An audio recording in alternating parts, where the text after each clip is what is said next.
collines mystérieuses.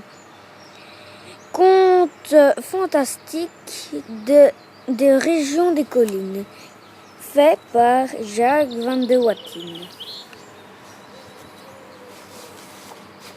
Pat gelée et les bouchons.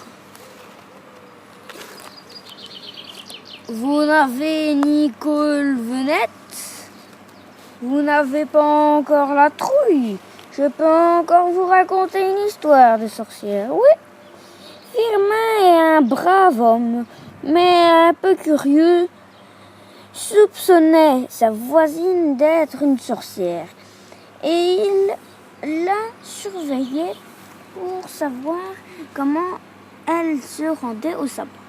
Un samedi soir, il entendit des bruits bizarres. Il en alla bien vite regarder par le trou de la serrure. Et il vit Sylvanie occupée à s'enduire les jambes d'une graisse toute noire qu'elle puisait dans un pot d'engrais.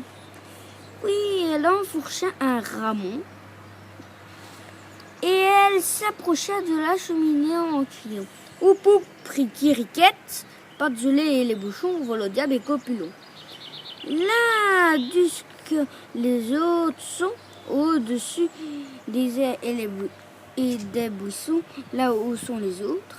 Et voilà que Sylvanie s'envola par la cheminée pour aller rejoindre ses consoeurs au grand rassemblement du dernier samedi de juin.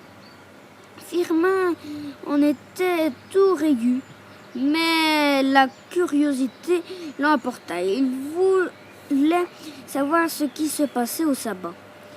Il prit donc le pot de graisse et s'en retourna chez lui. Il retroussa son pantalon et son caleçon. Il s'enduisit les cuisses, ces fameuses graisses malodorantes. On racontait que c'était la graisse d'enfant que les sorcières faisaient fondre. Il s'approcha de la cheminée et il faut dire au lecteur qu'à cette époque-là, les cheminées étaient énormes. On enfourcha son rameau et récita l'incantation. Au pot criquette, pas de gelée et les bouchons, diable et les copulons.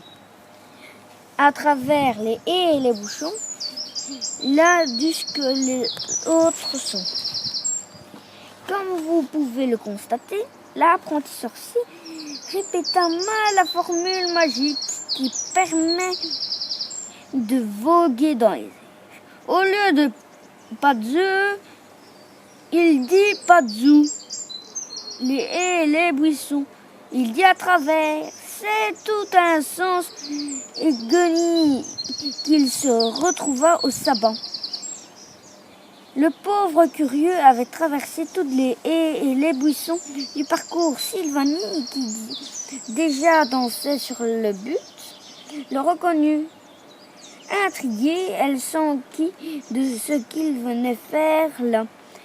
Elle le soigna en posant des feuilles de plantain sur ses blessures et ainsi il put participer aux danses. Mais il dut, avant de quitter cette étrange assemblée, rendre hommage à Léonard le Grand Bouc en l'embrassant sur les parties honteuses de son corps. Bec.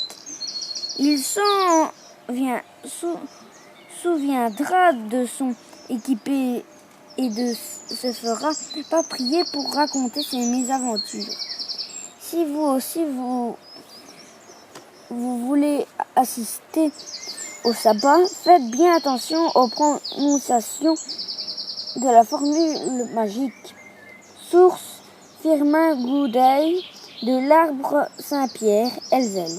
L'auteur se contait traditionnel et quelques personnages un peu recommandables.